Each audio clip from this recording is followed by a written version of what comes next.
The law of assumption says that whatever you believe to be true or assume to be true for yourself will be true for you.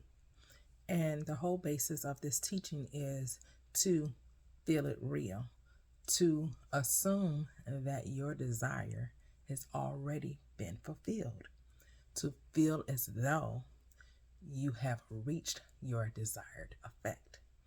That is what the law of assumption is. And so, how do you convince yourself that you have something that your five senses and reason denies? How do you get from desiring to possession, from wanting to experiencing? How do you cross that bridge, right? That is what everyone wants to know. How to get from point A to point B. And it really comes from you have to decide to change your mind. You really have to decide to be with yourself, to meditate, have quiet time with yourself, and imagine in your mind, this is all mental activity, that the thing that you desire, you already have. So we always like examples, right? We want an example. So an example would be you desire to have more money. And how the money comes is not your work. That part will be worked out for you. It's already done. Your only job is to live as though you already have the money. You live from the state that the money you desire already belongs to you.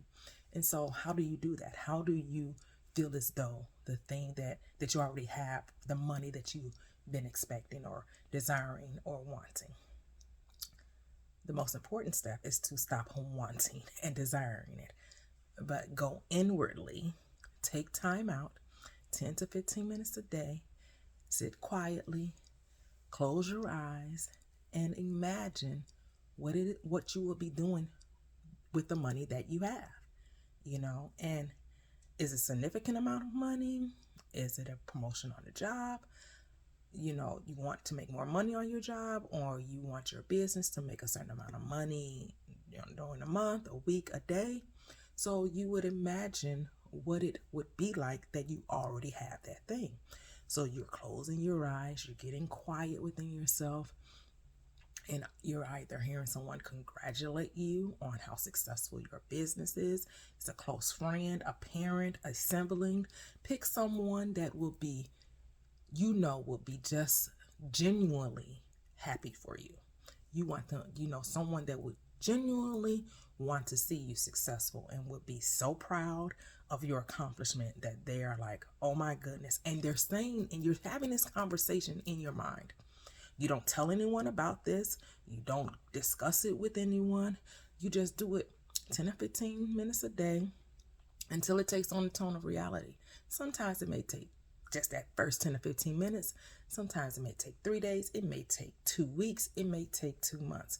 But however long it takes, you maintain that belief. You maintain that energy. You maintain that imaginary accomplishment in your mind. And you persist in it. See, the biggest failure to us getting the things we want out of life, if it doesn't happen in the time frame in which we think it shall happen, we get discouraged. We stop doing it. We say, well, it shouldn't take this long. Why is it taking so long? I've been doing this for 3 whole days and I haven't seen a change yet. Well, here's the thing. You're going by sight instead of walking by faith. Faith says that faith is the substance of things hoped for, the evidence of things not yet seen. You're not supposed to be going by physical appearances. You're supposed to be going by what you mentally see and hear. You're supposed to accept the reality of your mind, that what you imagined. You imagined that conversation that took place with you and your best friend, or you and your mother or parent, whatever, spouse, sibling, whoever it is that is so happy and genuinely happy for you, you have to believe that is actually taking place, that is very real to you. And no matter what's going on in the external world, that what took place in your mind is just as real, if not more real, because it is just as real. It is more real. It's really what's real. I know that may kind of seem kind of hard to believe and difficult to understand, but those things that you're imagining in your mind, just like you imagine quote unquote negative, bad things happening, you can just as easily imagine that you have the money that you want and see it coming to manifestation and see it coming to your experience. You know, we find it so much easier to believe that, you know, not having enough money is the way that my life is going to continue to, you know, express itself, and that we don't take into consideration that the reason why you keep experiencing the lack of money is because you keep imagining that you don't have enough. And so your world has to keep replaying that loop of lack, that loop of scarcity, that loop of not having enough. But if you can allow yourself to go there, allow yourself to imagine that you already have what you desire, then you will have it. You will experience it. But persistence and consistency is key.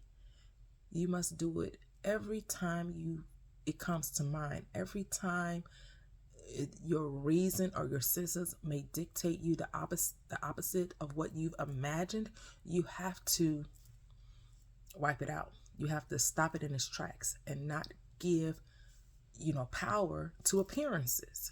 You want to give power to the imagined thing. Remember, everything that was created in our world was first imagined. Everything. Does not matter what it is, whether it was imagined in the mind of God or imagined in the mind of man. It was first a thought. Someone first saw it within their mind before it ever became a physical representation.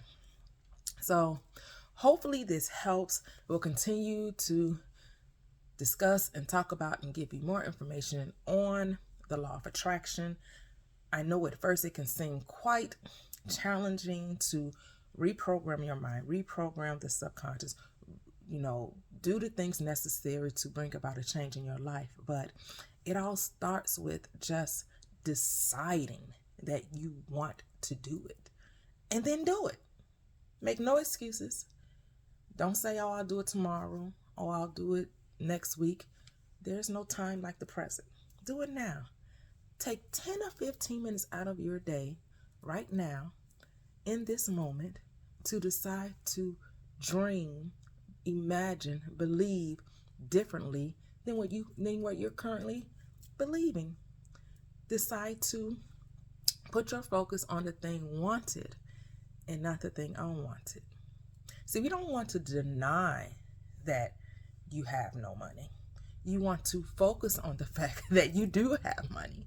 You want to focus on the fact like, man, I'm able to pay my bills on time. I'm able to go shopping whenever I want to, travel as much as I'd like to, do whatever it is I want to now that I have the abundance of money. There's an overflow. There is more than enough.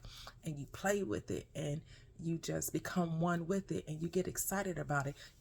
How would you feel? How would you feel now that you are that person? You feel accomplished, you feel good, you feel wonderful. And that's where you live from. You live from that state. You live from that mindset.